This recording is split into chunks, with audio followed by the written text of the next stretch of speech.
एक बाज की दो सीख। एक बार एक शिकारी जंगल में शिकार करने के लिए गया। वो बहुत प्रयास करने के बाद उसने जाल में एक बाज पकड़ लिया।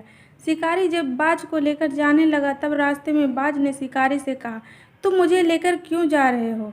शिकारी बोला, मैं तुम्हें मारकर खाने के लिए ले जा रहा हूँ। बाज ने सोचा कि अब मेरी मृत्यु निश्चित है। वह कुछ देर यूं ही शांत रहा और फिर कुछ सोचकर बोला, देखो, मुझे जितना जीवन जीना था मैंने जी लिया और अब मेरा मरना निश्चित है, लेकिन मरने से पहले मेरी एक आखिरी इच्छा है। बताओ अपनी इच्छा, शिकारी ने उत्सुकता से पूछा। बाज ने बताना शुरू किया, मरने से पहले मैं तुम्हें दो सीख देना चाहता हूँ। इसे तुम ध्यान से सुनना और सदा याद रखना। पहली सीख तो यह कि किसी के बातों में बिना प्रमाण, बिना सोचे समझे विश्वास मत करना।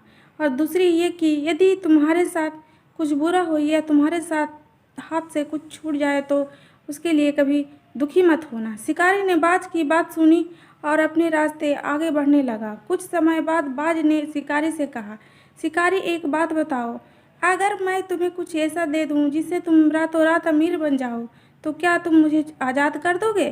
शिकारी फौरन रुका और बोला, क्या है वो चीज़, जल्दी बताओ। बाज बोला, दरअसल बहुत पहले मुझे राजमहल के करीब एक हीरा मिला था जिसे उठाकर मैंने एक गुप्त स्थान पर रख दिया था। अगर आज मैं मर जाऊंगा तो वो हीरा इसे ही बेकार चला जाएगा, इसलिए मैंने सोचा कि अगर तुम इसके बदले मुझे छोड़ दोगे तो मेरी जान बच जाएगी और तुम्हारी गरीबी भी हमेशा के लिए मिट जाएगी। यह सुनते ही शिकारी ने बिना कुछ सोचे समझे बाज को आज़ाद कर दिया और वो हीरा लाने को कहा।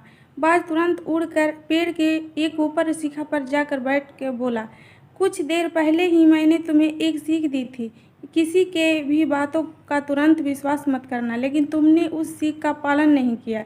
दरअसल मेरे पास कोई हीरा नहीं है और अब मैं आज़ाद हूँ। यह सुनते ही शिकारी मायूस पछताने लगा। तभी बाज फिर बोला, तुम मेरी दूसरी सीख भूल गए। अगर कुछ तुम्हारे साथ कुछ बुरा हो तो उसके लिए तुम कभी पछताना मत करना।